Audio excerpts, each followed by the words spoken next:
Welcome to our tutorial on how to share posts using Kontentino. Sharing can be done either internally with your team or externally with stakeholders who are not using Kontentino.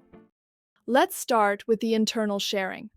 To share an internal link which redirects directly to the post, open the post preview.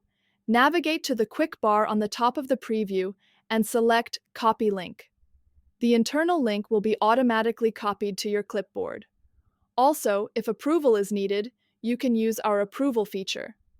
Open the post preview, navigate to the bottom part, and select Send for approval, either client or internal approval, based on the role of the user.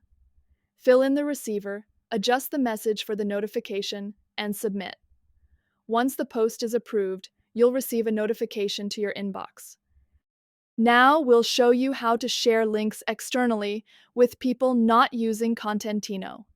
To copy the link, open the post preview, navigate to the quick bar, and click the Share Externally option. Copy the link and share it, for example, in a Slack communication or an email. You can also find this link under the Send for Approval button. There is a Share Public Link option. Lastly, you can also download the posts from your calendar. To do that, click the three dots icon located above the calendar. You will see the Export Posts option. Here, you can download your content in various formats: PDF, CSV, text only, or images only. This can be a handy solution if you have a client reluctant to new platforms or systems.